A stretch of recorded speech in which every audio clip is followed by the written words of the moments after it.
Welcome to Pursuing the Muse. I'm your host, Tom Compton. Today, we're incredibly fortunate to have Nashville musician Mike Delevante join us. His new album, September Days, is a strong contender for 2025 Record of the Year.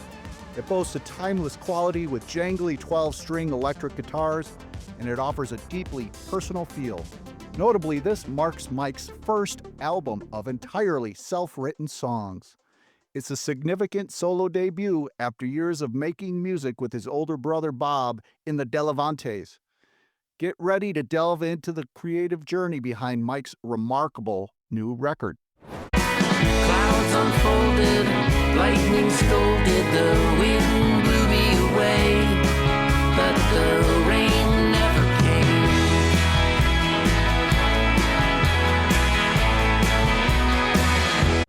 Don't count me out. Don't count me out. Don't drag me down. Don't count me out. September days feels like years away. The heat of the summer rain takes my breath away.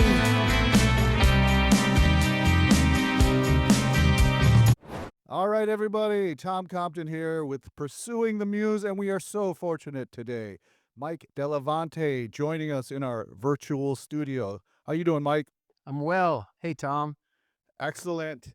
So I'm going to say right out of the gate, September Days, which just came out, this record is fantastic. It's a strong contender for my Record of the Year at this point.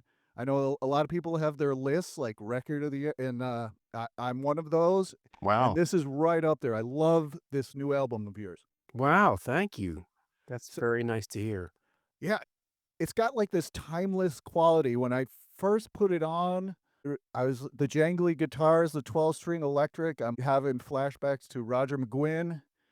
There's an energy and an upbeatness and an enthusiasm to it that just carries through. There are no filler songs on this record, which is an accomplishment in itself. So thank you for putting this out into the world. Well, thank you. That's really, really nice. I appreciate that, Tom. You bet. Pursuing the Muse is, in theory, a songwriting-centric podcast. So I usually ask people, how did you get started writing songs back in the day? Well, I didn't write that much back in the day. I had an older brother who, usually older brothers are in charge, Tom. And, I got 4 of them, so you know, I know the feeling. no, when we first started playing, and we started playing in bands, I was sort of always more kind of thinking about playing guitar and kind of learning that craft and learning what I wanted to do. And I think my brother sort of naturally, you know, went to sing a little bit more. And we all sang and we all did a lot of harmonies, which was great. I learned that early on. Um, but he just naturally started writing and journaling, and he's always been this person that wrote, this type of person that wrote all the time. And even as we started to, I think, break away from being in bands, which happened somewhere in the 90s, we started to kind of do our own thing, and that sort of happened naturally. Everybody else seems to get smart and get real jobs, and we we kept going, Tom. Well, And thankfully you stuck with music. we stuck with it. And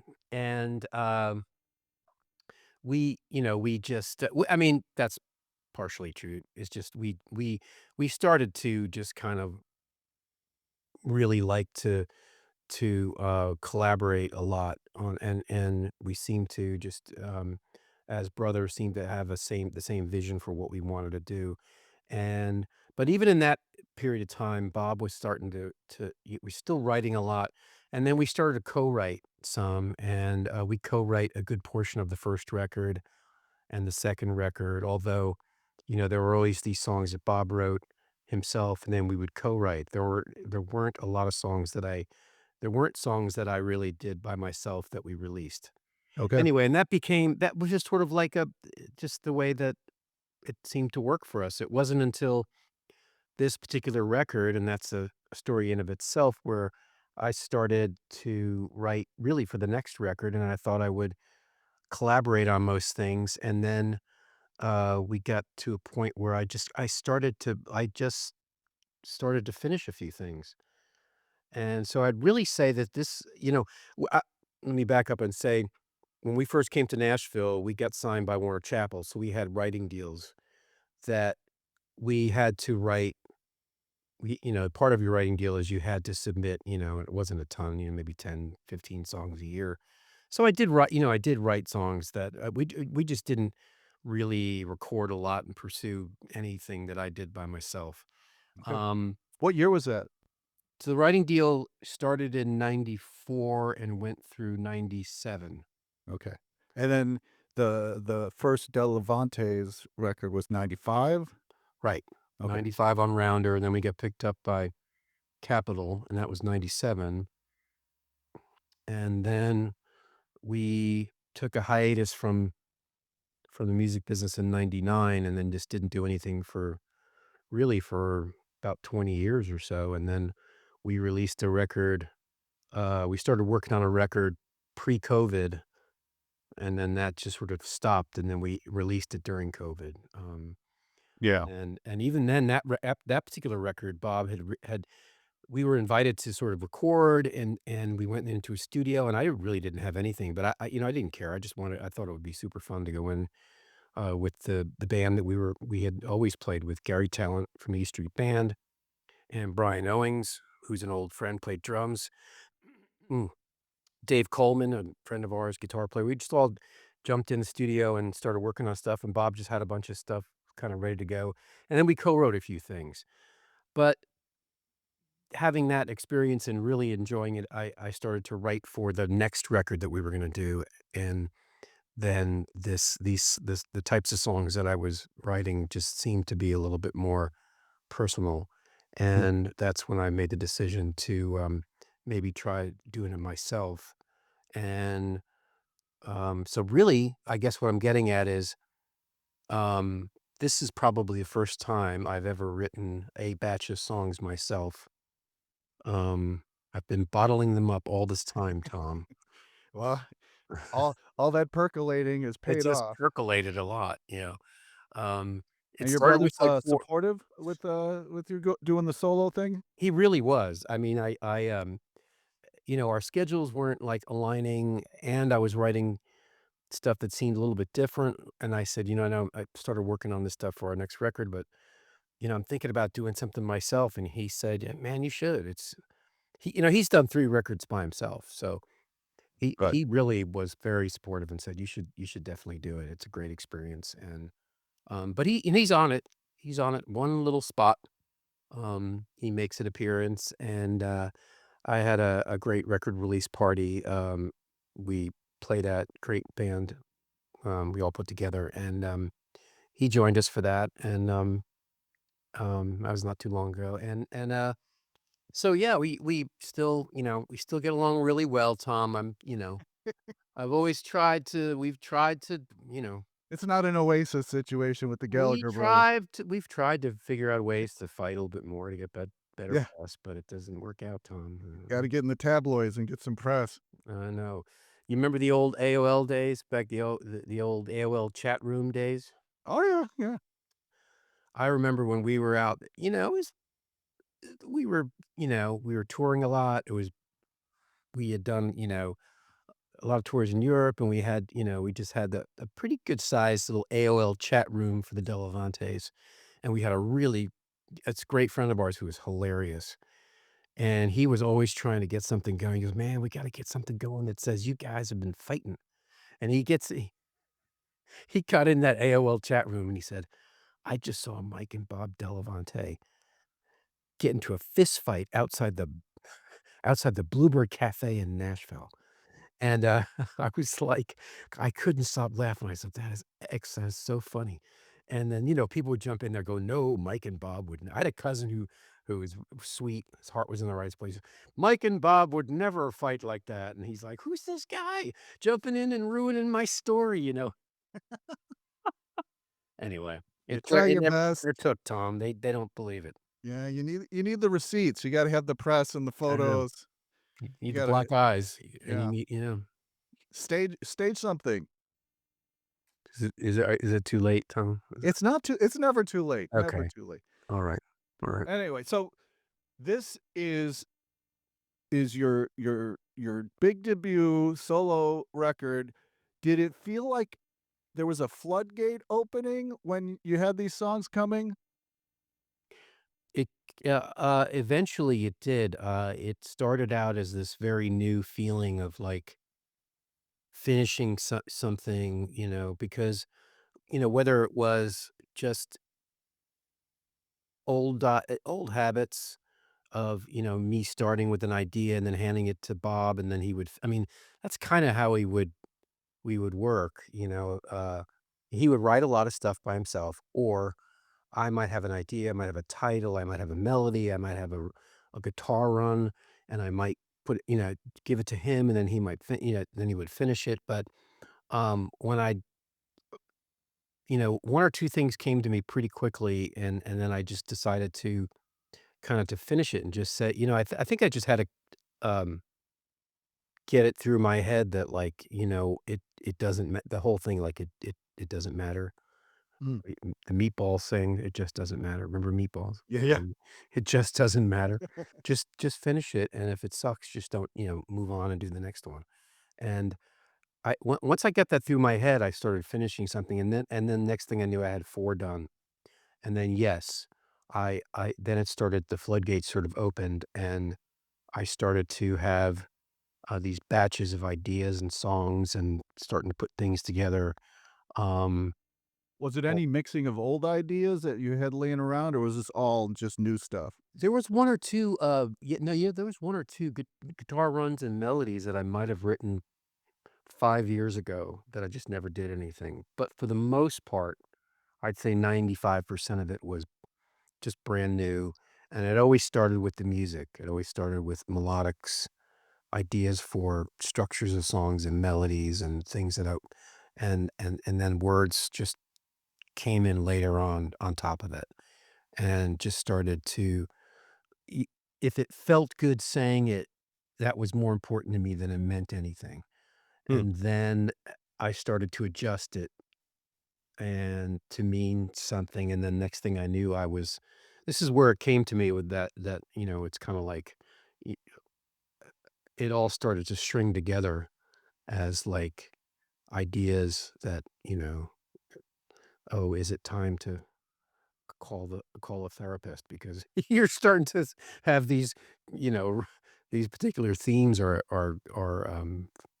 just popping up and then they're the same ideas as far as like scenarios that have happened to me over the Mhm. years, and that's when that's sort of when I realized how personal it was, and I thought, oh, I just need to do this, and Mhm. I also thought musically it's not too far from what Bob and I did, but I think it's a little bit different. Maybe you have a better take on that than I would, but I think musically it's a little bit different, than what Bob and I normally did, so I thought maybe I needed to express these things in a different way. Yeah, it does feel to me very personal, and there there's this I have a sense of vulnerability, and I think that's part of the appeal is because as a listener, I can connect to what you're saying and say, "Yes, I've experienced that. I've felt that." So, Yeah. I You think too, you've huh? achieved Yeah, that goal. yeah. But musically, did you feel like it was a little do you think it's I'm gonna interview you now, Tom. Do you think it feels different? Does it sound different to you than It musically what it sounds timeless because the 12-string electric guitar that is there pervading is just like it's calling back great songs, you know, and not a specific song, but like a feel, you know, like the Sure. Birds or, you know, maybe when Tom Petty had the 12-string electric. It it just it has a great feel that is new and fresh now, and yet timeless with a callback, you know, if that makes any It sense. does. Yes. Thank you. Yeah. I mean, to me, songs that I remember that always had legs were ones that had very strong melody, and they might have had a when I consider it like a guitar run. It could be, could be a piano, could be an organ, but there is a melodic run, signature musical element that seems to pop back into the song from time to time, and those are kind of the anchors that I always, always appealed to me. Yeah, there's Yeah. a cohesion to the album. It feels like a one piece that is connected. Um, so it's really I mean it's an accomplishment. Um, Thank you, Tom. so Appreciate that. now I think I wanted to ask because I was just recently listening to the song and outside, you know, it's a sunny day in the green grass. I'm like, this is like a great summer album. And then that thought is in my head, and then I'm look. The title of the album is September Days, and then listening to the lyrics of the song. So if I'm wrong about this, you'll have to correct me.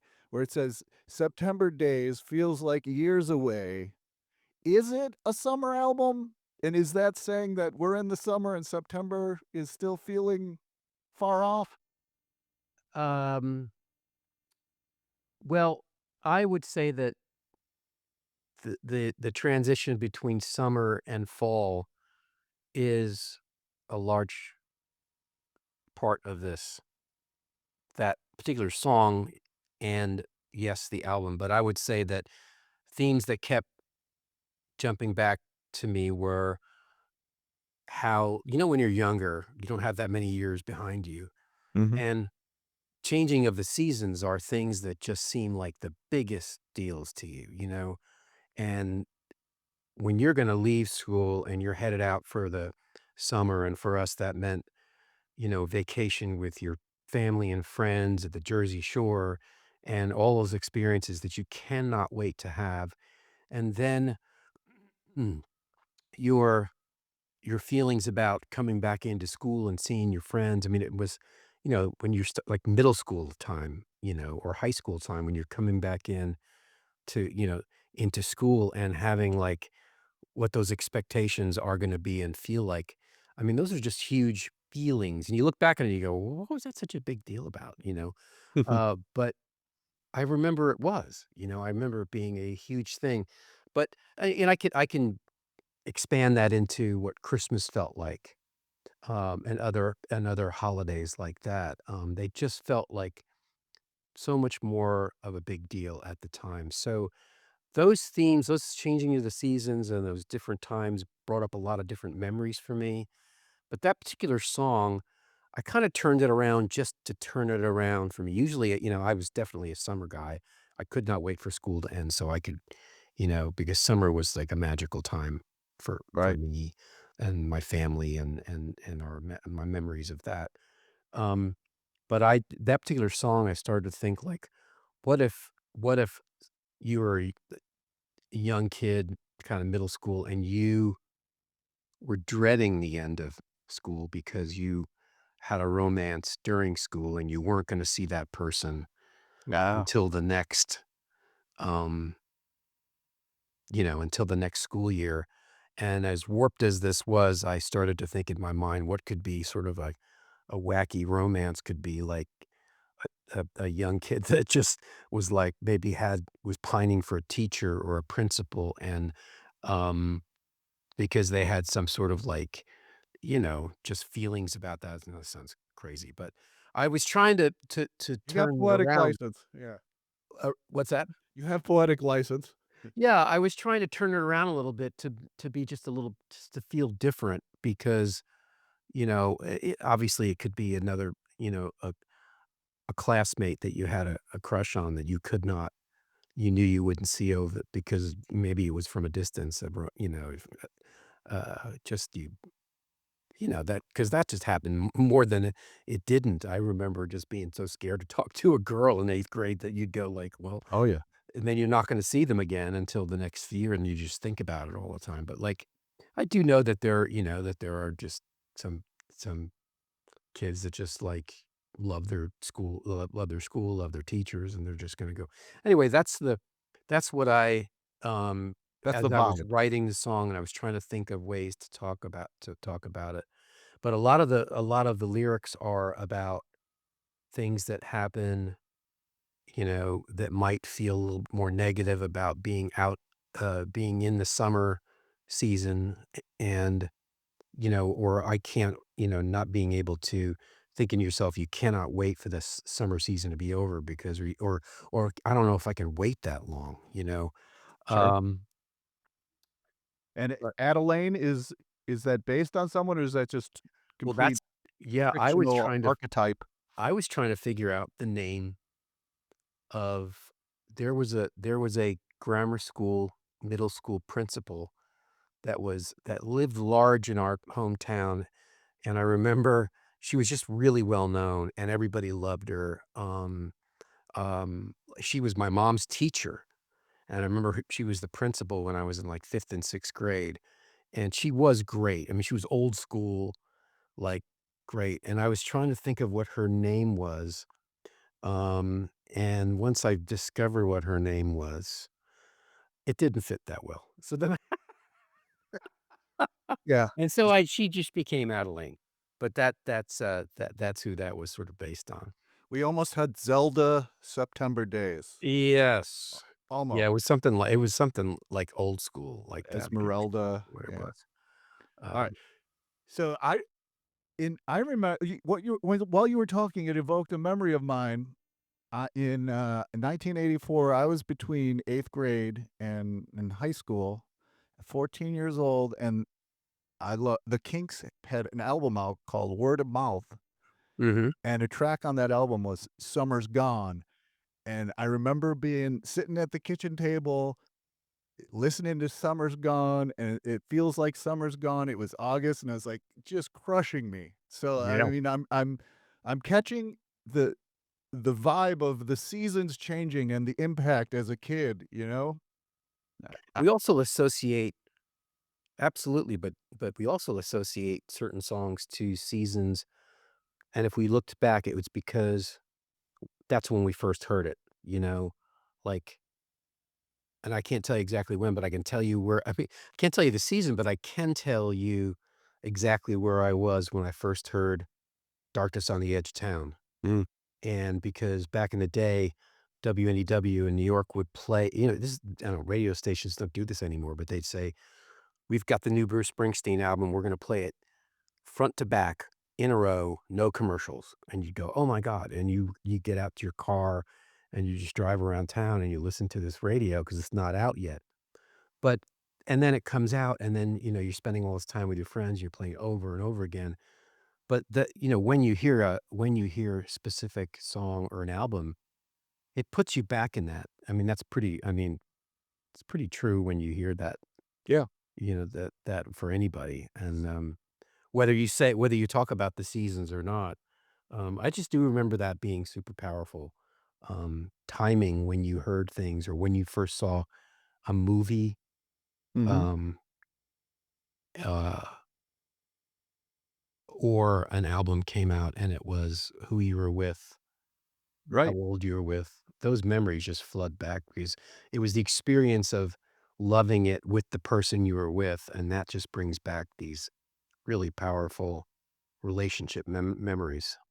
Yes, absolutely. I mean, I my wife and I, our first dance at our wedding was Edwin McCain's "Could Not Ask for More," and our first kiss was at the Edwin McCain concert at the House of Blues in Chicago, Wow. and, during that song, so yeah, it's like that song can take me back to 2 places, you know? Sure. It's Yeah. that Well, you chose it in your wedding, I'm sure because of what happened. Unless your first kiss was after you got married, I'm not sure. Sorry. Yes, we're very puritanical. Yeah.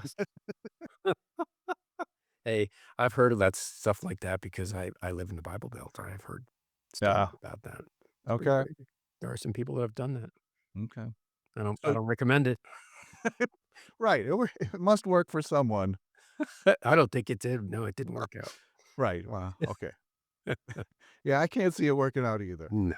But alright, so you were in New Jersey, so and you were mentioning Garry Tallent, which is like, rock royalty when you're talking Bruce Springsteen and the E Street Band. How did you get hooked up with Garry Tallent? I actually met him in Nashville. A lot of people think we met in New Jersey, but we actually met here. Um, uh, when Bob and I were, starting to do our own thing here, early '90s, we were when I say here, we were in New Jersey, and we were starting to play some shows, just the 2 of us, started writing just the 2 of us, co-writing a lot, and, we started to put a band together that would just sort of go under our name, as opposed to it's a slight difference, back in the day, everybody was in these bands and, the democracy of the band was fun but hard, as you have a vision as you get older and you're kinda like, "I don't just kinda wanna do my own thing." But, we were playing at, there was a conference here, conference, I say here, in New York called the New Music Seminar, and we were playing it. It's a lot like, I don't know if you ever heard of it, but, like South by Southwest was in Austin. There was a really big one in New York called the New Music Seminar, Okay. and it was in New York City, and somebody from Nashville heard us play, and they worked at BMI, and they said, "You should check out, um, Nashville. I think, there's a really cool singer-songwriter scene going on right now, and I think, like, it's country, but it's alt country." This is before they had the term Americana. People would call it roots music, whatever. Mhm. And then we were like, "Oh, sure," we were then we basically took a trip to Nashville and, um, this guy, his name is Jody Williams, and I'm still a friend of his, and he, he worked at BMI for years, and he, set us up on all these appointments, and that was kind of his job, though. He was a writers relation guy. BMI had a great department for that. They would come out to your shows. They just were all over the place, and they were, there was BMI offices in LA and, New York and Nashville and Atlanta and London, but they would make their way around, see clubs, and invite. It was really smart. They would invite young writers to have lunch and talk about what they wanna do, and they make introductions to different people. Anyway, he had us come to Nashville, and we spent a week here, and we just met a bunch of people, but one night we were free, and there was a show going on at a club here, and it was one of our, like, so at that time, we started researching what he meant by that kind of music, and this is like late '80s, early '90s. It was, I can't remember the exact year, but, Steve Earle Mm. was one of the guys that he was telling us about, and it just turned out that Steve Earle was playing a show in Nashville that one night we were here, and so we went to go see him, and it was absolutely great, and, he called up Garry Tallent on stage because they had worked together on something, and I thought, "Oh my god, we're watching Steve Earle and Garry Tallent's on Yeah. stage," and they get up and they did a song together, and we were just absolutely blown away, and I've told the story before, but it was funny because, he came off the stage, and my brother and I were sort of standing in the back, very New Jersey, in leather jackets with a beer in our hands, just leaning up against the wall, and he just walked right up to us and said, "You guys must be from New Jersey because you're wearing your uniforms." And we just started laughing, and just go, "What?" And we're you know, and, he was just so nice, and then we just got to be talking and, that night we had trunk full of demo tapes because that's what our job was that week, and we went out and got him one, and after we went home, we spoke over the phone and, a bunch of times, and, we just kept in touch and became really good friends. He was in the process of moving from New Jersey to Nashville, and he was gonna start producing, and he was starting to work with a lot of artists, and one of them was Steve Earle. He had done a really big, Steve Forbert record, and I remember that it was, like, sort of right before he moved there. Streets of This Town was a pretty good sized record for Steve. Um, and then he started working with a lot of local, you know, uh, again, these we would call it Americana now, but singer-songwriters in Nashville doing demos and all that kind of stuff. Anyway, we kept in touch, and then, we decided to come to Nashville, with our band at the time, and, we ended up, doing, some demos, which some of them started to turn into the first record, Mm. sort of. Like, it was our first foray into the recording with him, and, another guy we had met on that trip was a guy named Mike Porter who'd played drums with a bunch of different artists like Emmylou Harris and, Roseanne Cash and Rodney Crowell, and he started a publishing company, but we worked with him a little bit in the studio. The 2 of them decided to work together, and they're still lifelong friends. I mean, we still work together. Gary's on this record. I mean, he's playing bass on this record. Um, but that's how we met him, and, he became even more of, like, a friend than a collaborator, even though it's both, Yeah. as far as It it seems like a special relationship. Yeah, he had kids, kinda more my brother's kids' age than mine, and so I remember the first time we all decided to, rent a beach house, and it was a bunch of families, and they had little kids, um, and then we started going on vacations together, and then we got closer and closer, and yeah, there's an age difference, but I don't feel that, Yeah. he's kinda like the Jersey guy you grew up with, but he's also I mean, he's one of my musical heroes. I mean, he has such a Sure. knowledge base of music to I mean, when you He's know, done it all. he's got a I you don't know if you know, he and I don't know if you're familiar with Southside Johnny from the Yeah. Asbury Jukes. Yeah, yeah. He and John went to high school together. So they're out of that whole crew, they're, like, probably the best of friends. Um, they have a 15,000 record collection together. Um, they have an encyclopedia knowledge of, like, blues, R&B, soul records, old country records, and I'm talking like 45, 78s. Part of their hobby would be and John has gone on vacation with us too, is to have a portable record player and just bring down a bunch of records, and they would just listen to them, and they would decide whether they're gonna go in their collections, because on their off when they're not both busy, they go to record shows, and they do collection, people, like, trade records, or they just Mhm. have these, you know I I don't know what happens at a record show, I've never been to one, but, I guess it's like a guitar show. It's like a gun show, Tom, except it's with records.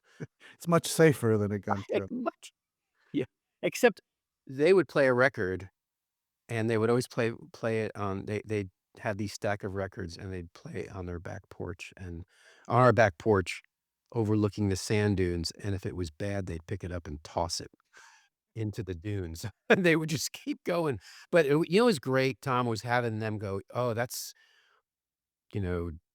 you know that's Jim Smith on ba" and we're talking like these old '50s, they could name who's playing just Yeah. because they had this knowledge of the studio, like who was playing bass and who was playing the drums and who was the rhythm section that was hired that day. Um, and my brother and I would just sit there and stare at him like, "What?" Right. Sit in awe. Yeah, it's pretty fascinating. Um, but I think that may always made him a great player too and a great collaborator, producer, where he could, you know, go It's in back his and blood. dig Yeah. into that knowledge when you go to interpret someone else's songs. But, after we decided to just kinda stop playing with the bands that we had, um, played with, still remain great friends, but we decided to kinda do our own things. Bob and I moved to Nashville, just the 2 of us, eventually, and, because Mike, the other producer, was a drummer and Garry was a bass player, they basically joined us in the studio and played. They became our band in the studio to record and live. Mm. So, that was just a really unique situation. Yeah, that's a Um, luxury right there. it was really a luxury, and again, to this day, I mean, Garry played bass, at the record release party, recently. He was in between his, the tour he's on now, in between dates, and he was home, um, and so, yeah, it's really fun. So he produced the first 2 records, correct? Was he involved with the 3rd? Yeah, we co-produced it. We were just, everybody was sort of in the studio as a band, so we just gave everybody production credits. And a guy named Dave Coleman who's really collaborated a lot with Bob over the years. He's a great guitar player here in town. He's got his own studio, and they've played and worked together. Bob's produced one of his records. I don't know if he's ever produced something for Bob, but um, so the 4 of us basically were co-producers on that. Okay. But I don't think Sharing I've the done a wealth. record without Garry at least playing. This one he didn't have he this one is produced by another Jersey guy named Joe Pisapia. I don't know if you know Joe or not. Well, I tried to research a little bit, and what worked with, like, Guster and Katie Lang, right? And Yeah. Ben Fold 5? Yep. Yeah. Yeah. So he's definitely got some cred 'cause, Yep. his Wikipedia page had a lotta he's done a lot of production work, so he knows what he's doing. Yeah, and we really it was another situation where I knew more about him as a friend than I did about his credits as far as producing, and which has always been important to me, just working with people that I like, Mhm. obviously, still love to collaborate with friends because I just feel like that adds to the quality of the music. But I met I'd say back in the mid 90s when our records were coming out and we were playing, there was a club here that we played all the time. And this guy came up to me and he was the doorman. And he said, "Hey, my name's Joe. I just moved from New Jersey with my brother." And I went, "What?" You're attracting all these New Jersey connections. Yeah, moving from New Jersey with their brother. I was like, "That sounds, like, really familiar." And anyway, and that's how we met, and but then he moved with his brother, and they had a band called Joe Mark's Brother, and they were great. I mean, so different. I mean, he can play anything, but I'd say his his band leaned way much more to the, like, pop, um, side. They were a trio, and they could sing really, really well. Um, and we played shows together and they were just great. And then I knew about him joining the band Guster, who I wasn't that familiar with, but, I'd heard later on, and obviously I knew who Katie Lang was. I knew who Ben Folds was. We had played together, over the years, different festivals, etcetera, and I knew Ben a little just from around town. Um, so he was one of those guys that could played in a lot of different things. And even getting ready for this record, thinking about a guitar player that might play things that leaned more towards what I would think is Americana. I don't want to say country, but more that.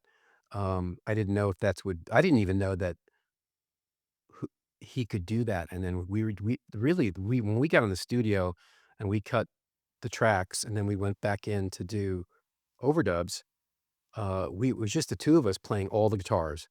And he was great. I was like, "Oh my god, we don't need to call anybody. He can do anything." And so, uh,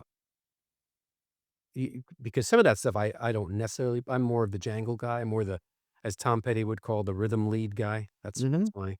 If you ever heard him say that, um, I uh, don't know the quote, but I could certainly, hear it in my head. yeah, rhythm. He said I think it was more about how his taste, his taste leans towards rhythm lead, Yeah, um, it as has a opposed to value. steering leads. Yeah. It makes for some tasty songs. Yeah. So the 2 of us played all the guitars and, which is great to collaborate with another guitar player because a lot of times it was always me on the other records, other than, maybe a lap steel or a steel. Um, I don't think we had a lot of the guitar players. Dave Coleman played on the record, the COVID record, I call it, um, 1,000 Turns. He played some guitar, which was great. Mm. Um, but he didn't track with us. So anyway, having another guitar player track, and I played acoustic and sang in the booth, which, was very different for me, sort of leading everybody through, learning each song on the spot. Um, so that was usually different because usually I'm my brother would do that. I'm out in the big room with, with the rhythm section playing guitar. So having another guitar player to listen to and, you know, And work bounce off things off. of was really great, yeah. Did you keep were those scratch vocals that you would later come back to, or did you keep those? I ended up I ended up coming back and changing them Mhm. because, but nothing they didn't change that much, but I would say that, just because it really had mostly to do with needing to change the acoustic guitar, um, just because we kinda we were trying to play around with, am I gonna play electric in the booth as a rhythm, or am I gonna play acoustic? And, just because of just having it bleed a little bit, we ended up singing it, and then I would say that it was a very new experience for me to sing alone on a microphone on a record. There are a few things that I sing alone on, records, and it's not like I was starting from scratch, but having a full record that I sing everything on was a really new experience for me, and it didn't take me long, but it was like to find my voice of how I wanted it to be. Um, but it was a new thing, and I think, hearing it back the first few times, I wanted to re-sing it anyway. I just wanted to it's one thing singing something for the first, but then going and hearing yourself back is like, "Oh, is that what I sound like?" Yes, even even as kids, it's Yeah. like, remember, just talking into a cassette player and then Oh hitting my play, and god. it's like, "Who is that?" Did you do fake commercials too when you were a Oh, kid? yeah. Oh, yeah, Yeah, yeah. we did those Yeah. too. It was so much Love to fun. get the sound effects around the I house. wish I could find those. You Maybe say not. that, but Maybe I wouldn't want you to. probably wouldn't if you actually did. Probably wouldn't. Yeah. Oh my gosh. So the vocals, and just to reassure you, the vocals sound great on the record. No, thanks. And kudos to you. And how much credit would you give Joe as a producer, drawing that out, or was it you finding something inside, or maybe even a combo? Um, I think Joe's contribution was mostly, I mean, obviously contributed a lot as a producer, but I would say as far as the vocals go, um, he was just he was a good cheerleader and a really good uh reassurer. Um, because this is pretty funny little stories. When I first had these songs, these batch of songs, I had like 7 or 8 songs. And the first thing that popped in my mind was like, I'm gonna play these for just one person or two people. And like, I really, really didn't know what I had. And I mean this honestly. I'm not looking for a compliment or any. I didn't know if, I don't know. Do you write songs, Tom? Yes, yeah, Yes. I I know love it. you're in the, yeah, I know you're in a band and everything, but you're a songwriter too, okay. Did you ever write some stuff and go, "This could either be amazing or it could absolutely suck"? Oh, all the time. Yeah. I remember calling Bob that way, and I said, "Do you write your work on this thing?" And I asked him, he goes, his answer was exactly what your answer was. "Yeah, every day." Like, Yeah, and so all that was a new feeling to me. In fact, I probably went, I probably had those 7 or 8, and I hadn't even played them for my wife. She made me play them for her. She absolutely made me, and I was like, "Oh god." And I played them, and she was, the first person to be super encouraging and say, you should do something with these." So, the first person I called was, Joe Pisapia, and I just said, "Hey, I've got a couple things I'm thinking about, and I would just wanna I don't know what. I'd love to play 'em for you." He goes, "Okay, come on over to the studio." He almost mixed our last record. That's one of the reasons that I was back in touch with him. Our last record, we were looking for somebody to mix it, and he was one of the people we talked to. Um, we ended up using someone else who ended up doing it for, it was more of a monetary reason, but a guy named Bill Schnee did it from LA, if you know who Bill is. I don't know, Bill. Bill's produced or mixed everything from the big Carly Simon records. Sure.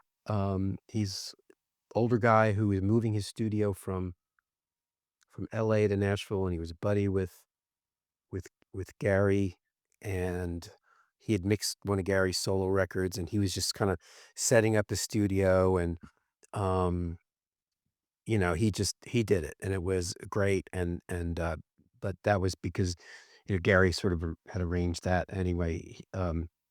He, I do some graphic design work too. I don't know if you knew that or not. Yeah, I know like, in that 20-year gap between Delevante records, I've seen stuff about you doing visual arts. Yeah, I went to art school before I played music, but, when I met Bill, when he heard that, he said, "Hey, if you, like, design a website for this book I just wrote, I'll mix your record for free." And I went, "Okay." And that's why, and, I mean, That's it how it wasn't it works. it wasn't a sacrifice, Tom. I mean, Bill Schnee is I mean, oh, by the way, he did Asia by Steely Dan. Ooh, well, yeah, that's He engineered and mixed it. So he's like, got a Grammy for that. So he's done like tons of stuff. I mean, even stuff like Barry yeah, Manilow records, all this LA kind of pop stuff he did all the way through like the 70s and like really interesting stuff.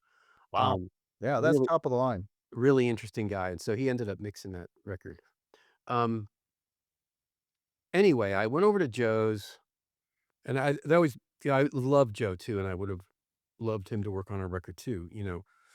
So I called him and I had that conversation about, like, why I told him why we chose somebody else, but, for that, but anyway, he's like, "Oh, that makes you feel better," but I said, "Hey, but I've been working on this thing, I would love you to tell me what you think," and he said, "Come on over, let's listen to some stuff," and,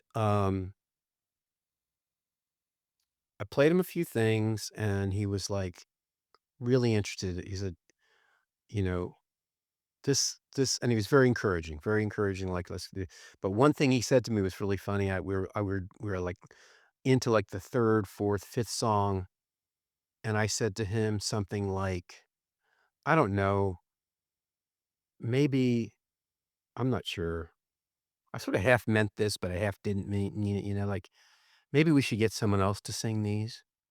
Ooh, And he stopped the tape, and he turned his chair around, he goes, like, "What the F" I don't wanna curse on your thing. "What the F" you're welcome to. He said, "What the fuck is wrong with you?" I was like, "What why wouldn't you sing this?" And it was really like, and I wasn't fishing for a compliment. I just didn't know Yeah, what I would be like to sing my own stuff, right?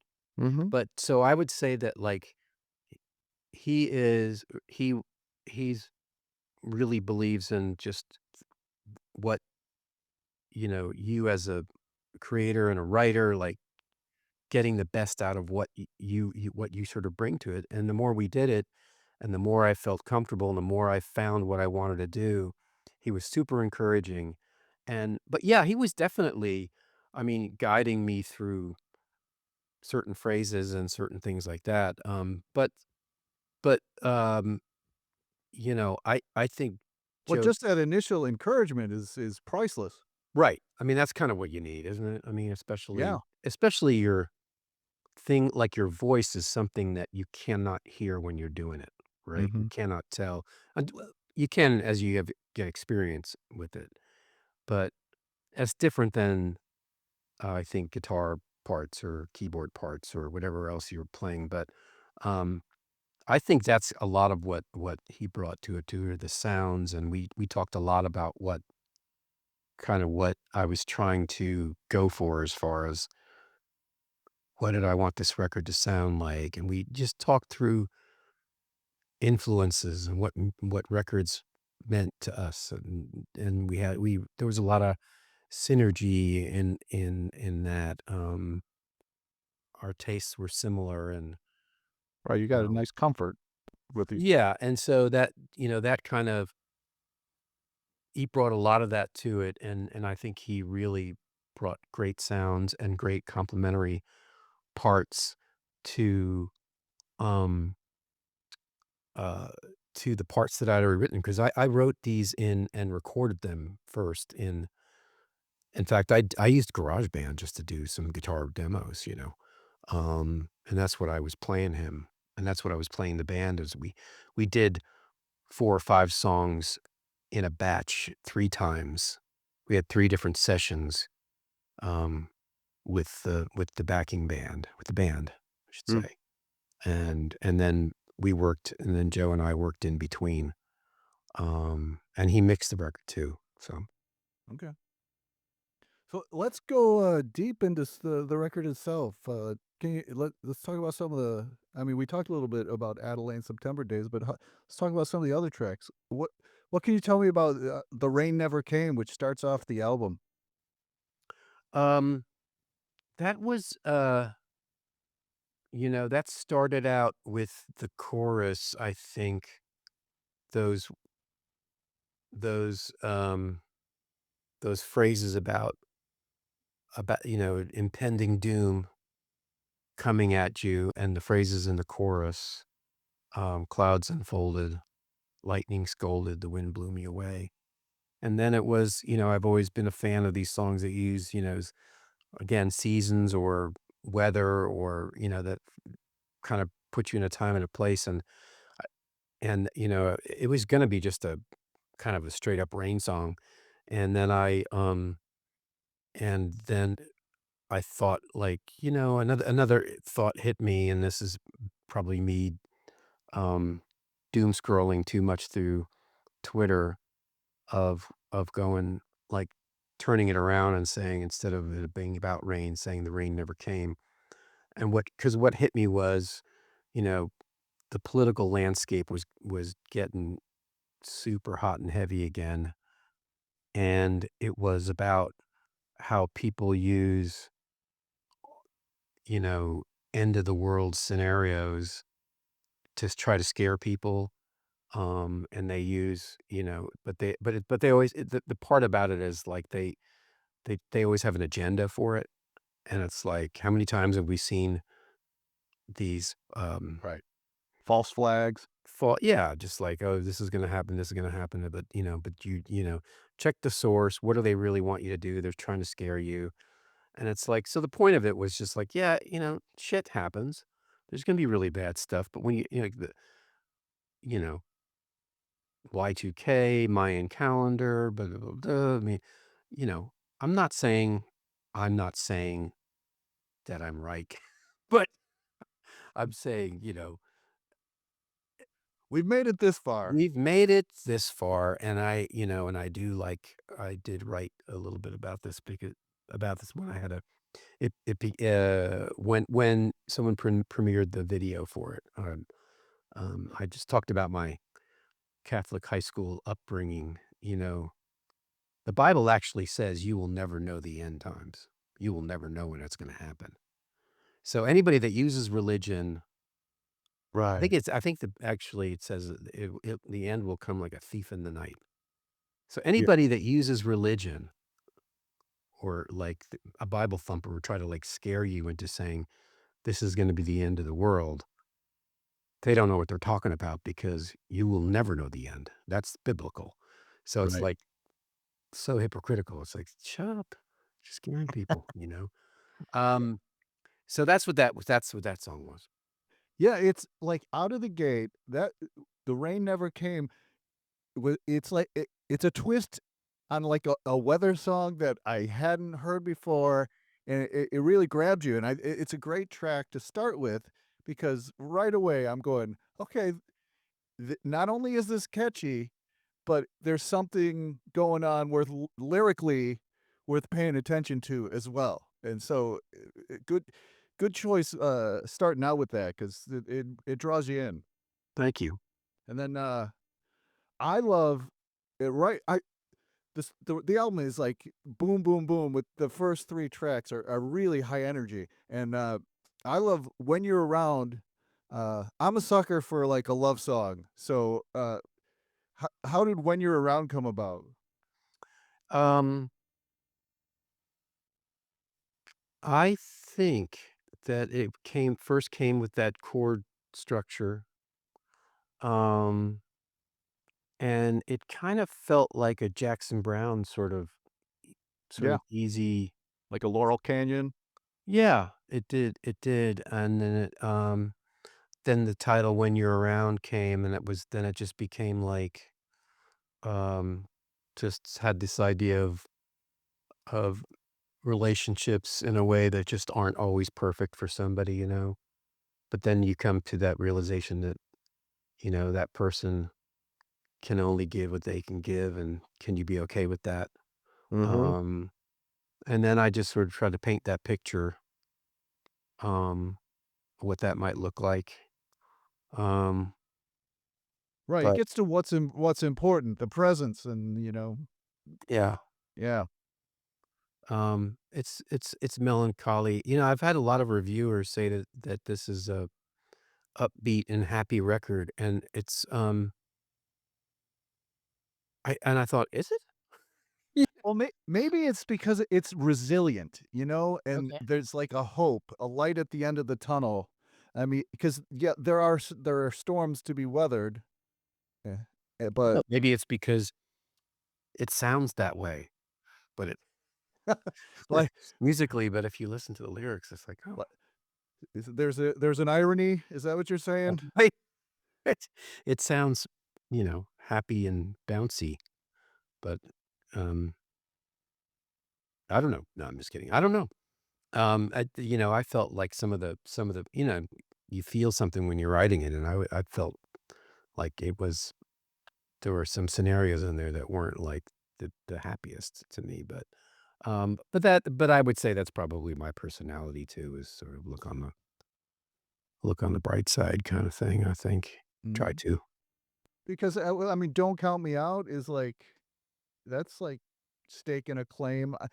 So, I mean, it's your record, Yeah, right? no, But, but uh I love hearing what other people think. yeah, yeah, yeah. As a songwriter, it's like there's a desperation to, like, get the feedback to, like, what landed, Sure, there's always room for interpretation, especially I think in the style of the way that I made this record. Is I didn't set out to have a song about like today I'm gonna write a song about X. That never happened for me. It was mostly musical, maybe a title came, or really what would happen was what sounded good and just, what felt good to say during a thing, and then it started to mold itself into thoughts. Right. But and then eventually it started to feel like, "Oh, yeah, I see what you're writing about. I see what you're saying, Mike." Um, because I think that's how my brain works. That's what. There's a lot that, you know, there could be some things in there that you hadn't that hadn't risen to the surface yet, but they might. Um, In hindsight, do you see themes that you weren't aware of being there earlier? Absolutely, absolutely. I made a joke about calling the therapist, but I'm not. No, nothing. No, I mean, yeah, definitely. I think that I don't think I'd ever written or journaled or anything about some, you know, maybe some feelings and ups and downs from, you know, teenage years and things that, you know, and I don't say like it wasn't like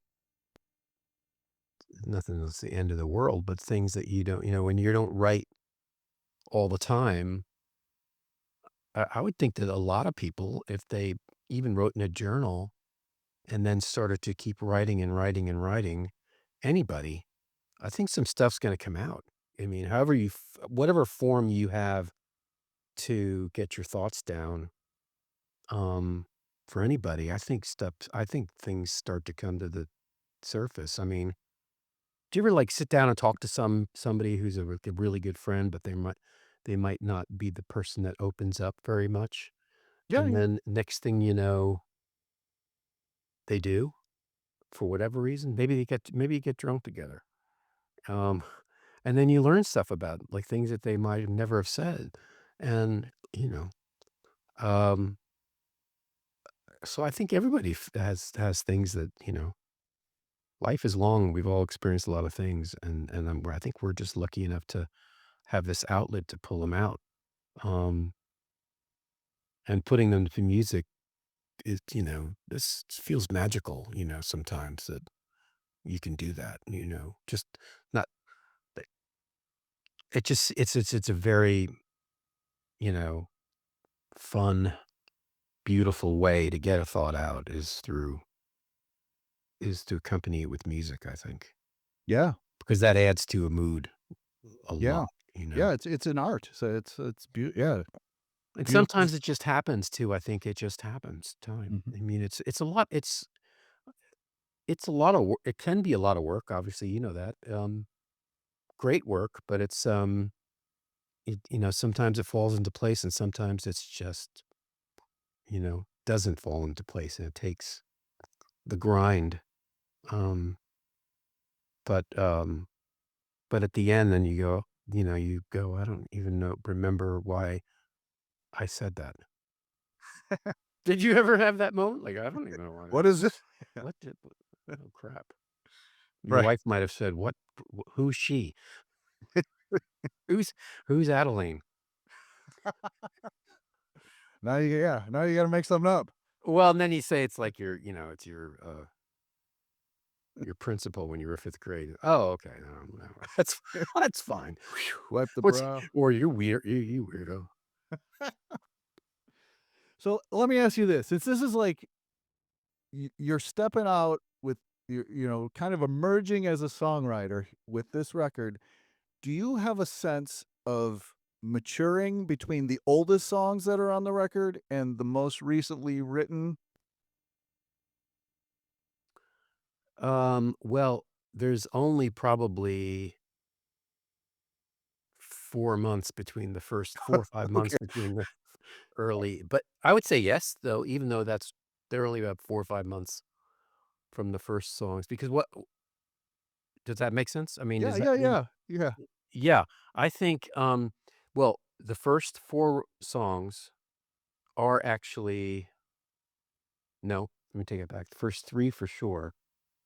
Rain Never Came, When You're Around, Don't Count Me Out were on the first session, recorded in that order, and they were the earliest ones I wrote. Um, and it just sort of happened that way. Um, it just happened that way. Well, I'd say that I probably only had 8 or 9 songs done when we did that first session, and then I was writing at the same time I was recording, you know, it's just in general. Mm. Um, but things started to hit me a little bit faster, like, um, Far and Away, I wrote in one evening at a hotel in New Jersey. I was up there for something, and I was actually gonna go into a studio with my old bandmates just for fun, and we thought we'd each bring in a song, and I wrote that the night before and brought it in, and we did it. And then I liked it and ended up recording it again for the record. So I would say the ones towards like, uh, like September Days, Far and Away, um, some that felt a little, um, maybe more involved were Mm. sort of like towards the end of the process. I'd say that I think the first song, the last song, Going Home, was in the first session too. That was an early one. Okay. Um, but it was funny, the first 3 being recorded, written and recorded, and then ended up being the first 3 on the record. Yeah, that is Um, interesting. and it was a different drummer. There were 2 different definitely different styles of drummers on the record, and, one of them is Brian Owings, and he's the one who played on the first 3. He played on he played on, 5 songs, I believe, and then another guy named Jamie Dick played on the rest of the record. So there's 3 sessions, and Jamie played on the other 2 sessions. Ja like, Brian plays with Emmylou Harris and Buddy Miller, and he's a great live drummer, and he's been a buddy of mine. He's played with Will Kimbrough and just so many different bands, in Nashville since I first moved here, and I'm just a huge fan of him, and he's the nicest guy, funniest guy. We get along great, and but he's like a great live performance drummer. But when he couldn't make it, because he was on the road with Emmylou Harris, Joe asked a guy named, Jamie to join us on it, which I was all for, like, trying, be fun to try different, just play with different people.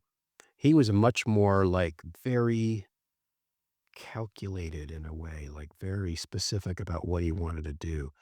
A little bit less of a performance maybe, but more of a, you know, having very specific parts in mind. Um, like, not even recording with cymbals during a take. Really? No cymbals, like, no crashes, I should say.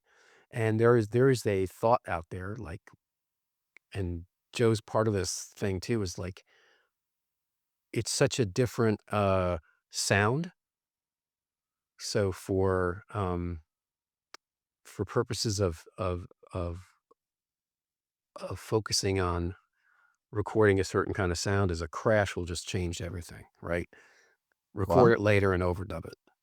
And it's like, I think there might be some Tom Petty records out there that, like, they record, like, just the snare and the kick, and then maybe they add the toms later. I don't know if that's true or not. I think I heard that before, like, just I don't know if you've heard of people that make records that way, that they just, they don't want I mean, I it. guess I could see, like, the way the crash would, like, linger, it can be a distraction? I don't, I mean, that's interesting. I'm not familiar with not using the whole kit.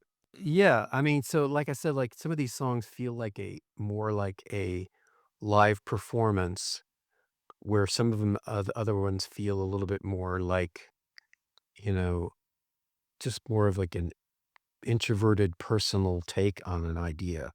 Like the song Sunset, Mhm. that's, um, that's Jamie.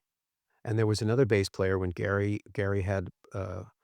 played on 2 sessions. One session, he was out with Bruce on one of the legs of their tour, and, a guy named Will Honecker, who's a really g and he's a keyboard player too. He played bass, and just beautiful melodic bass player, and he played on, some of the songs too. Um, uh, but just seeing just I mean, you could listen to the whole record, and hopefully it doesn't sound that different. I don't think it does, but, No, it's uh, totally cohesive. So yeah, it's cohesive. Um, I think that comes down to what are the songs like, who's the producer, and who mixed it, and but, following, I mean, I think a really good player respects the song Mm. and Yes, wants to interpret it the way that hopefully that the writer, right. um, the It writer sees it, and those guys definitely did. Um, but, it was interesting to me to I can sort of tell and feel like, the differences in them. Um, they just have some more, like Brian will have maybe some more sporadic drum fills Mm. that just are more, you think like, "Oh, yeah, you could see them doing that in a show." And it's funny when we played and they're great friends too. When we played the, record release party, Brian played drums and Jamie played percussion. I saw Yeah. him at we had a listening party first, and they were both there, and I just looked at him and goes, I said, "Brian's gonna do the do you wanna come and play percussion on the at the" he goes, "I'd love to," and so, he's one of those guys that, like, he played every single little, you know, tambourine fill and just it was fun, it was great. Yeah, That that's was very cool. yeah. So I want to ask if you're doing these different sessions and you're recording the first session and you're putting these tracks down, but you're still writing. Did the experience of recording in that first session influence your writing as you were continuing to write to fill out the rest of the record? Like, did you write for a certain player or a feel or the way the studio was unfolding? Did that inform the songwriting? I would say that, um, it gave me more confidence to try a few different things. Ah, Try some different things. That's what I would say, like, the difference between in that 5-month period, did it mature, or what was the word you asked me? Did it inform? inform? No, but you asked me this, like, earlier, about 10 minutes ago, like, what was the difference between the early songs to the Yes, yeah. Oh, yeah, yeah, yeah. Yeah, growth as an art, yeah. um, I would say that, it gave me a little confidence to try a few different things. Um, the song "Good Cry," um, I tried just some different kinda chord changes that were sort of out there for me, and I tried a few different things, and, I was just maybe even playing things, um, on acoustic where I would you know, Joe went to school for music, so he would tell me, "Wow, you're playing an augmented ninth," and I'm like, "Am I?" You know? Cool, I don't know that stuff, but, I mean, I took guitar lessons and stuff, but I don't and I can read music a little bit, but I don't like, You're going by feel. I'm going by feel, and, he would say, "I love how you do that, and, what I'm gonna do is play off that and do this," and then I go, "Oh, that's a great sound." And then it just gave me confidence to try things, like, why not? Like, because I was trying things with words, and I was trying things with phrasings. I was doing that on my own, and then as we got into the process, I sort of got to the confidence to try different chord structures, That's um, cool. even if they were sort of out there, and a couple of times, I would change chords on one verse, but not on the other, and, because I might have written it 2 different ways, and I thought, I like them both. I think I'll just do it this way on this verse and a different way on another verse. Mhm. And, I had gotten a couple of folks that just I did I sort of did it because I thought, "Well, why not? Who cares?" Like, I didn't even know if I go back to this whole beginning of this, I didn't know what this was. I didn't even know if this was gonna be a record. I just went and said, "Let's record some things." You know, Number 1, not sure if I should record. Number 2, not sure if I should sing. Number 3, okay, we're gonna we'll record it. And then after I recorded, like, some of these and had some roughs, I just played it for a few people just to say, people that I cared about their opinion that were somewhat in the music business or in the music business, and one of them was the guy that I met in New York back in the early '90s, and Jody, he owns a publishing company, and I just wanted to play for him to see what he thought, give him, and he says, "Man, I really like how you change the chord there. Would you write with one of my writers? Because I want them to feel like this freedom to change things and just go down alleyways that they wouldn't, and just feel like why would, and these might be young country writers that just feel like they have to be boxed Right. into a corner and just feel like just the exercise of being able to try. I was like, sure, I'll do that. But um and then the other person I played it for was a woman who's an old friend of mine, and she used to manage Guy Clark and Chris Christopherson, and she's just written books, she's done movies, and I just wanted her opinion on it, and, she was the one who said, the Guy Clark Foundation has a record company.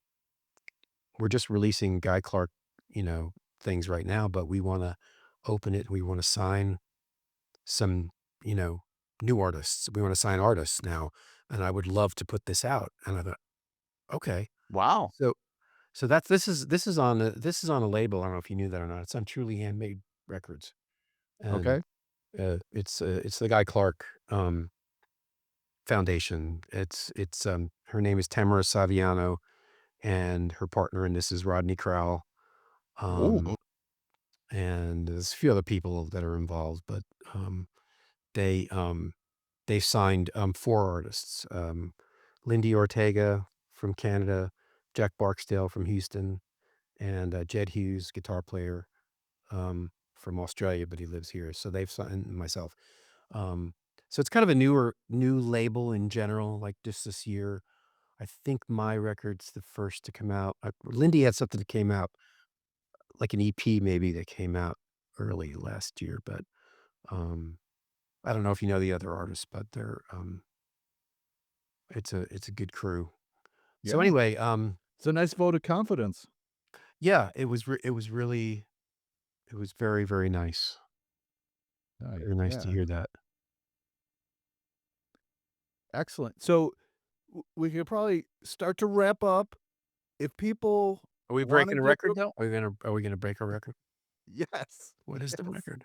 Offline, I did mention to Mike that the record for the podcast length was 75 minutes, and we're at 76 right now. Oh man, I feel good. Well, I will mention this is gonna be episode 3 of the season. I did an interview recently that broke the season 2 record of 75 minutes by going 76 minutes, and now that record was so short-lived, this has broken that record. You're a good interviewer though, Tom. Make it easy. Oh, well, you you have the gift to, with the storytelling, so, it's in the songs and it's in the interviews. You've got the insights and the depth to share, which is why they're setting you up with, young artists to show them the ropes, and you can pay it forward. Okay, But I can do so that. the record is September Days, so where can people get a hold of this, and where can people learn more about you? So, it's being distributed by The Orchard, so it is in on all of your favorite digital platforms. Mhm. It is available by CD right now from my website, MikeDelevante.com. Yeah, I saw it on Uh, Bandcamp too. what's that? I saw it on Bandcamp as well. It's on Bandcamp as well, and the vinyl, will be here in about a week or so. So, Now that it will be available. I was gonna ask because yes, the vi I want the vinyl, but I didn't see it, so it's like it becomes like a sensitive, like, do I ask? And, the artist is like, "Well, I didn't put it on vinyl." I So, had to do it. Well, and Joe said, "You have to do vinyl." I went, I'm gonna do it." I mean, hopefully Gary doesn't toss it into the lake. yeah. Sorry, I had to You do the never call. know. John is an ornery guy. John could toss it into the lake, but Sorry, I had to do the callback there. no, I get it. I get it. You know what? I would be honored to have Southside Johnny throw my record into the lake. That would be It is like a badge of honor in a way. it would be. It really, really would. Fellow Jerseyan, if they don't bust your balls, then they don't like you. Isn't that true? I mean, It's like Chicago's kinda the same, isn't it? yeah, yeah, there's a rough side, but it's all like, it's like when they grab you by the head and they give you the little knuckles to the head. It's like, Noogies, we call them. I don't know about you. But you guys do have the Midwest. You guys are I think you're nicer than we are. I think you might be nicer. Jersey, we're just, you know. I've only been in the airport, man, so I can't report Yeah. on, Well, I think everyone's a lot nicer now, but when we were younger, my brother and I, man, we were the worst. I mean, Irish Catholics in on the East Coast, I mean, it's a rough bunch. If you got Princeton, right? So That's nice. We weren't that's much nicer than where we lived. But we lived in Rutherford, New Jersey. It was actually a very nice town, but we were, you know, again, you busted everybody's balls, but you meant you loved them. right, But it right. wasn't, everybody had a nickname, and they weren't the most flattering Did nicknames. you have a nickname? I got away pretty easy. I was just Dells. Okay. But we had a kid that his lips were really big, and they called him Lip. It's like, look back on you go, "Oh my god." It's just, whatever feature, you know, Sure. just It's remind like you of a certain president at, it's like Fat Albert's gang, mush mouth talked with like yeah, you could barely understand him. South Park, same thing, right? I mean, South is like the worst, right? No, we were pretty brutal, but um, It came from a place of love ultimately. we all survived it. I'm actually very close to, um, my, my high school friends. In fact, even closer now probably than I was back then. I I make a point to travel back, um, a couple times a year, and, just recently, my brother and I was really nice. We were honored by our high school as, I don't know we were honored alumni, Mm, and it was they had a gala dinner fundraiser thing, and Bob and I went up there. This is a couple of weeks ago, and, nice. we ended up playing some music, and it was very nice, and people are great, but it did bring me back, and I do mention my high school on the album. Do you have the CD, Tom? I don't, but I will be getting the vinyl. Okay, I'm happy to get you both, but there is a photo of my high school on the inside, and, I would say that a lot of the inspiration, for a lot of the themes are of this group of people and people, my hometown and just Is that your growing school up. on the cover with where you're sitting on the steps?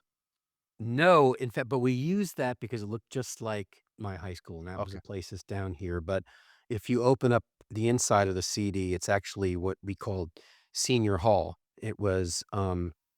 It's just the hallway of in school. When you look down the hallway, it's all the senior classes on the, but it's like, it's this really old school, building, high school, probably I think it was maybe built in the teens or I think it's pretty old, maybe turn of the century. My folks went there, and that's where my parents met, Wow. St. Mary's High School, Nice. um, in Rutherford, and, but there is a photo. The lyrics are printed over this photo of Senior Hall, but it's the photo on the front is the same era, building, but we used it, it was in East Nashville, Okay. um So we got to get back to how do we get the vinyl? so the 'Cause vinyl I will think I be on interrupted you no. describing how to do that. The vinyl will be so the Truly Handmade is the record label, but it's mostly a digital deal, and they have a thing with Orchard, and so they're doing all the digital distribution. We are handling the physical distribution, so you can get both the CD and the vinyl at MikeDelevante.com. Okay. So, we're taking orders now. We've been selling the CD through there. Um, and Bandcamp, sorry. They'll both Yes. be on Bandcamp. Yeah, I Bandcamp is like my default, because they got my credit card already. So, Oh, do uh, they store credit? I didn't know that. I didn't uh, know that. well, with all the yes, yes. I mean, I don't. My online behavior, it goes from trust to confusion. So I'm assuming they have my credit card. Well, do you know some of these browsers will store your Yeah, Safari or one of them like you might have clicked on something at some point that stored your credit card. yeah. I try to avoid that. Yeah. Well, somehow it got away from me. Right. Right. All right. So Bandcamp, MikeDelevante.com, or is it So they're both at MikeDelevante.com or Bandcamp. okay? And then you .com. you got a presence out there in the social media land. I am on Instagram, Facebook, and Twitter X. I see. I used to have a Twitter, but in protest of Elon Musk, I deleted Yeah. mine and I migrated to Blue Sky. And I did see you on Blue Sky. I'm on Blue Sky too. I am. I don't do a lot on X. I do, I cannot help go on there and read the craziness. I just get sucked into it. And every once in a while I'll post something and um but, there are a few people that have hung out there. I try to stay away from I don't get involved in any of the political discussions. It's just not worth it, Right. um but it is Nobody's anyway. changing anybody's mind on Twitter. No. The best thing about Twitter is if you live in Nashville is Nashville's severe weather. You can get there's a group of guys that will predict the tornadoes and the flooding. You can get the best news on Nashville severe weather. So it is really, really good for that. It's crazy. Right. There are little pockets of usefulness. Has usefulness for that. Yes. But I'm mostly Instagram. I love the just the artistic aspect of Instagram um Yeah, and you're a yes, visual guy. I gotta do some more, I've gotta do a little bit more, Blue Sky. I should do some more of that. Yeah. Actually, this is like just a little anecdote. Like I follow like No Depression magazine is one of my sources for new releases. Okay. And I was at work on a Friday. The newsletter comes with Mike Delevante September Day, so I'm put it on, and I loved it so much that halfway through I searched out your Blue Sky, and I think I made a comment onto one of your posts like, I'm only halfway through listening to this record, but I love this so much. And Oh, then I was wow, thank like, you. when I finished, I was like, do I go back and say I finished and I still love it? But that felt like weird. So I I just didn't love. get that because 'cause I've just not I haven't thought I need to get back on there, I need to get I haven't I don't even think I saw that comment. Are you Somebody general liked it. You liked it at one point, Oh, I did, okay. unless it was Are your you on people. Instagram or Facebook? Do you do I that? am on Instagram and Facebook. Yeah, the podcast has a Facebook page, and I'll inundate you with all the pertinent information when it's time. Well, that's great. How is Eric Campbell, by the way? Roscoe. Awesome, awesome. What a great guy. Yeah, What a he's a really good guy. yeah. Well, I remember playing in Hoboken with the Del Lords, Mm. and, um, they were, like, great. They're intimidating. Yeah, it seems like I mean, Eric's got They're a a tough certain guy. intensity, Yeah, but they were, like, what he's a super nice guy underneath. No, I know, and he, like, he's but it's just intimidating in one of those things, like, they were, like, just kinda tough and older, and I was like, "Ooh, don't beat me up." No, they were just super nice, but I remember being, like they were, like, New York guys that were like, "Ooh, boy," and, like, pretty heavy duty, but we opened for them a couple times in Hoboken. They were great. Great guitar player, and I was just always like and then but so sweet, like, when we put our last record out, he posted a photo of him. He bought the vinyl, and he was just, like, Oh, sounding great and just really nice, really, really nice. yeah, he's a good guy. I think he and Garry are friends too, so He's got a great little studio. I'd like to go see his studio sometime, maybe work there or something. I'd like to check it out. Yeah, you said Cowboy they just had a big upgrade with the soundboard there, I so saw that, yeah, yeah. Cowboy something studios? Cowboy Technical Studio. Yeah, I got to go it's in Brooklyn, right? Yeah, or Clinton Hill? I mean, I don't you're from New Jersey, so you would know what that means more than me. Like, once you get past the boroughs, I get confused, but yeah. Is Clinton Hill a neighborhood in Manhattan? Clinton yeah, I might be wrong. I wonder if it's a neighborhood in Brooklyn, Okay. Yeah, which is like New I mean, it's all yeah. Brooklyn's huge, so, It's all yeah, much it's bigger than Manhattan, yeah. A lot of yeah, people like we lived in, like, Hoboken. Those were choices, like, if you didn't wanna live directly in Manhattan, but you might work in Manhattan or you might play or whatever you did, but didn't live there. A lot of people chose to live in either Brooklyn or, or one of the other boroughs, Staten Island, Bronx, but usually either Brooklyn or Hoboken, Jersey City, because that was just like a train ride into Manhattan and You know, yeah, we grew up on the Jersey side, so we always, lived in Hoboken. okay. Yeah, the subway, ties it all together It does. nicely. I was there in March for a family wedding and, got to experience all the goodness of public transportation there. In Manhattan? Yeah. Yeah, Very fun.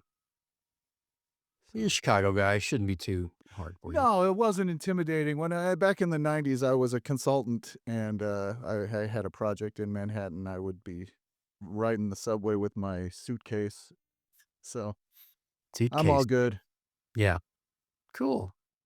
All right, well, Mike, thank you so much. This has been an awesome discussion. Not only did we break the record, it's now been thoroughly shattered, and I think the Guinness Corporation will be It's in touch. certifying this in short order. Well, you made it pleasurable and easy, Tom. Thank you so much. You're a good Uh, interviewer. Appreciate it. Yeah, you're a blast to talk to, and congrats on the record. It is fantastic. I love it Thank so you much. so much. Thanks, All right. Tom. Appreciate it. All right. Thanks, Mike. Thanks, Tom.